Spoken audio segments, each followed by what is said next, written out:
is time to recommend more books, of course. Hi and welcome back to my little corner on the internet. Today I'm gonna try and keep this nice and short and sweet as much as I can because it's very warm. As you can tell, I'm a bit shiny.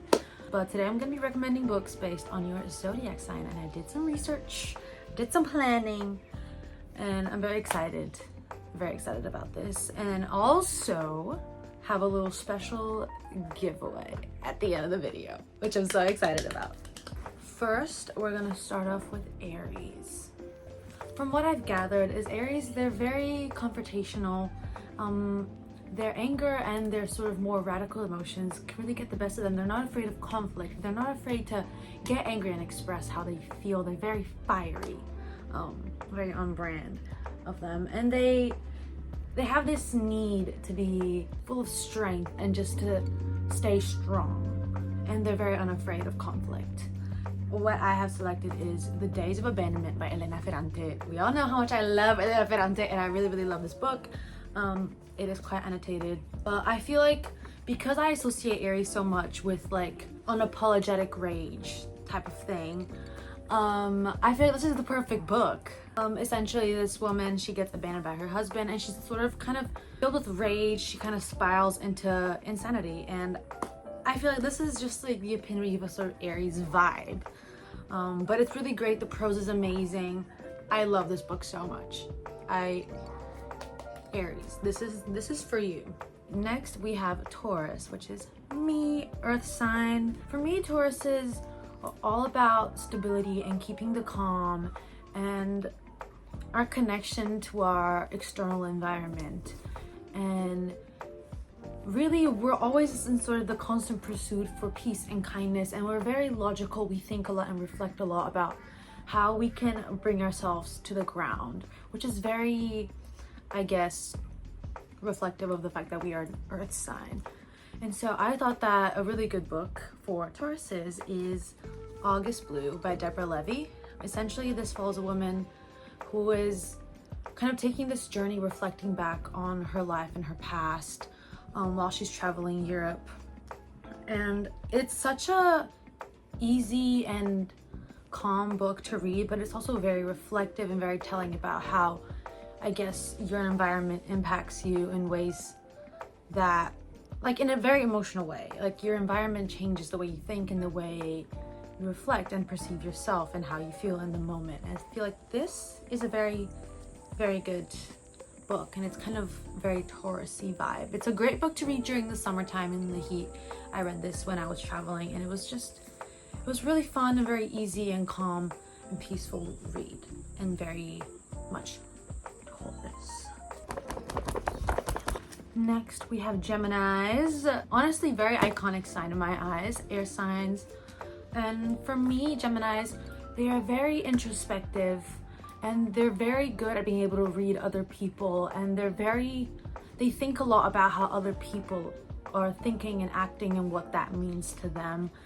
They can be around any sort of people, introverts, extroverts, and they're sort of very open and very able to read people and situations very well. But they also have this thing where they don't like to be alone. They like to be around people and in constant sort of happenings.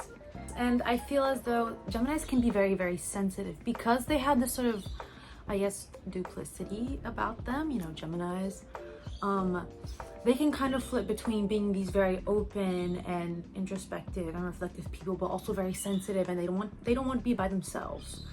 The book for this is Conversations with Friends by Sally Rooney. Essentially, it follows, I guess, 4 characters, mainly 3, but these 2 best friends that used to be together, but they're just friends now. One of them gets involved in an affair with this married couple and this older guy. It kind of mainly follows this protagonist where she's kind of dealing with being in this tricky relationship situation, but also dealing with her family dynamics and issues with that. And she's very reflective. She doesn't want to be alone, and she kind of is very confused about these feelings, about whether or not she should, you know, focus on her career and herself, or if she should continue pursuing this very complicated relationship. It's very good. I really enjoyed this book. I really want to read it again. I love Sally Rooney, but I feel like this is very much Gemini vibes, Gemini energy. So Next we have Cancer.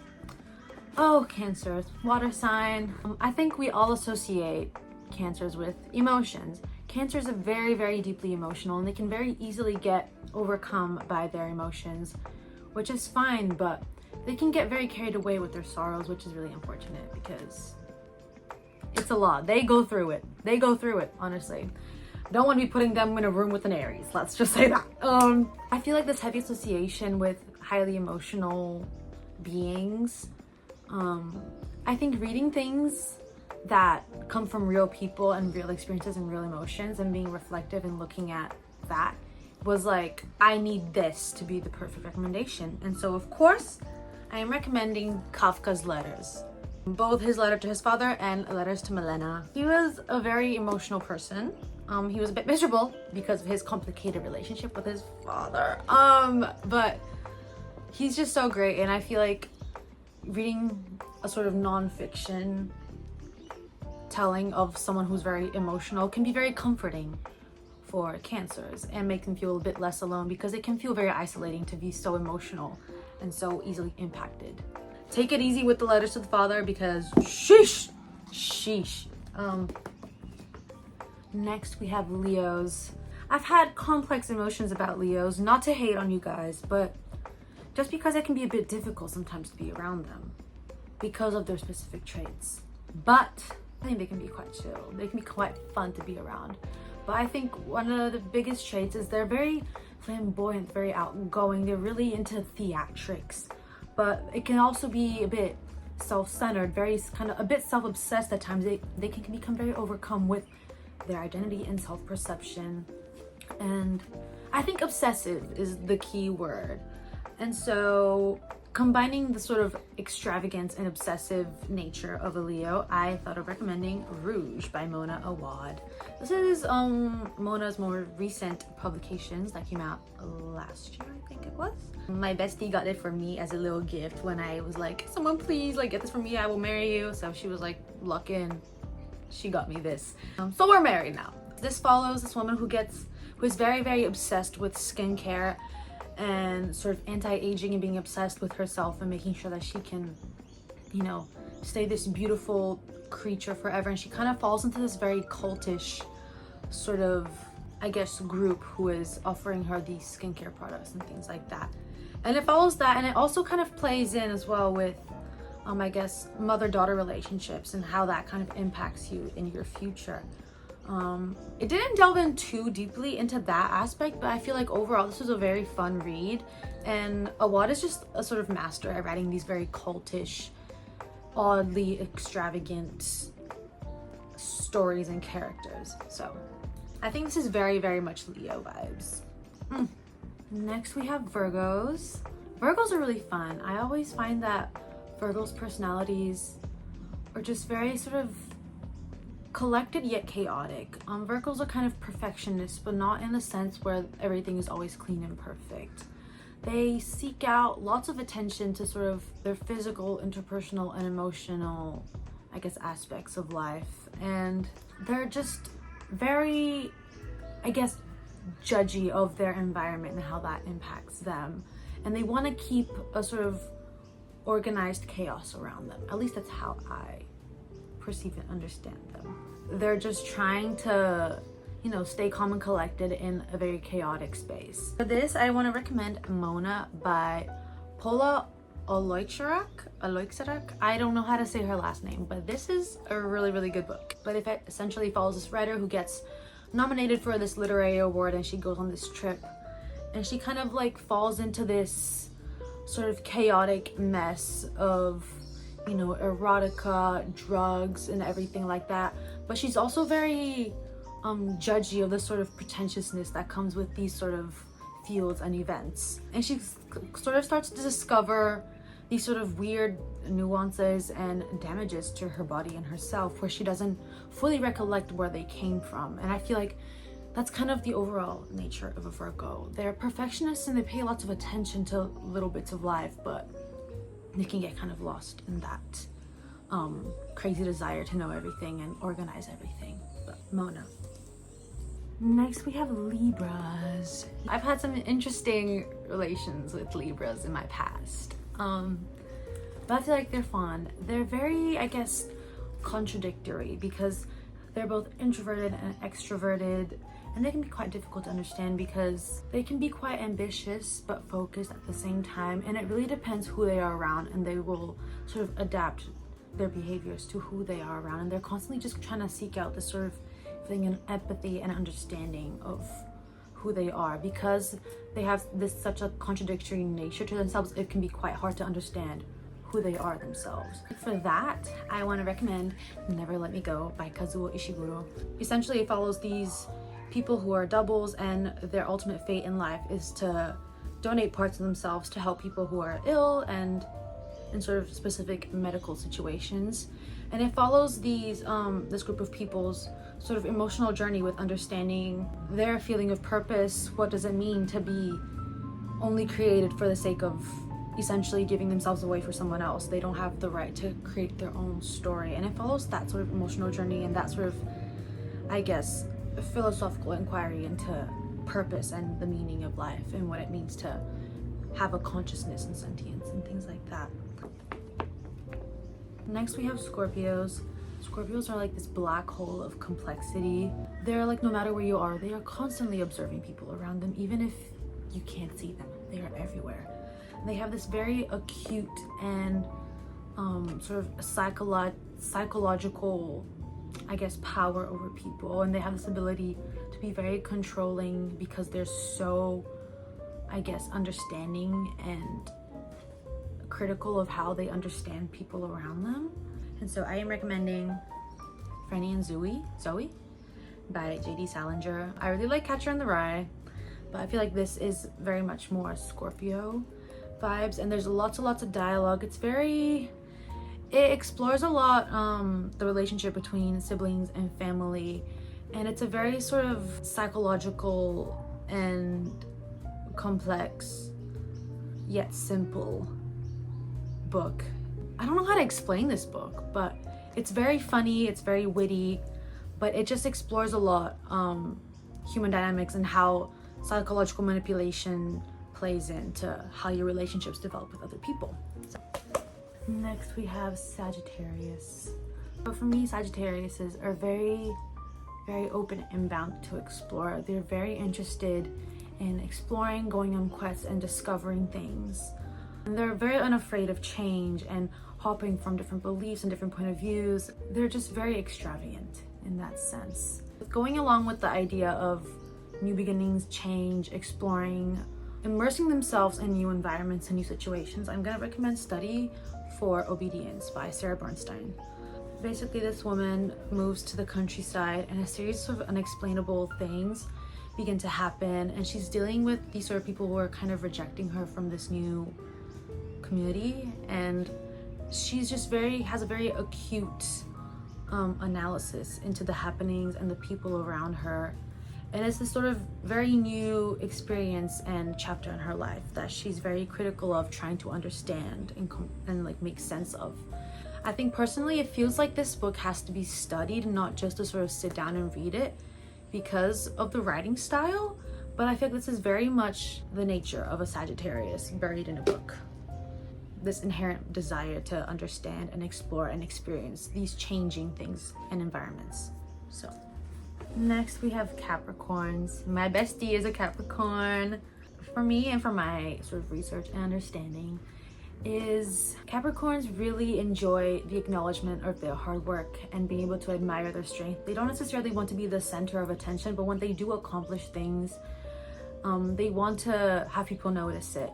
They want to be very strong independently, but they really do, I guess, get a boost from people supporting them and uplifting them and pushing through that sort of independent nature of themselves. They don't necessarily need to be admired, but they need to be respected. And there's this weird nuance with Capricorns where they kind of somewhat feed off of this support and acknowledgement of their hard work, but they want it to be acknowledged as independent work and as themselves. It's not because of the other people or the external parts of their life, if that makes sense. I thought of recommending Mayflies by Andrea O'Hagan. It follows these two best friends, and one of them eventually gets quite ill with cancer, and there's a sort of ticking clock. And it follows that sort of complex and weird thing with, you know, having this awareness that your time is coming, and knowing that you're passing away, and people want to help and support you and be these very hyper empathetic people, and they sort of place you in this sort of center of attention pedestal, but they don't necessarily want that. They want to be treated as equals, as hard workers, as just another person. And it's this very interesting dynamic between these friends and this whole situation. I feel like this is very much Capricorn energy, and it's a very real and raw, which is also reflective of the fact that they are an earth sign. So I feel like this was a really good book. Beware, it will make you cry. It did make me cry. It's very emotional and it's very sad, but I feel like it was great. It was really, really well done. Next we have Aquariuses, and from my notes and what I have done for my research is that they have this inherent and uncontrollable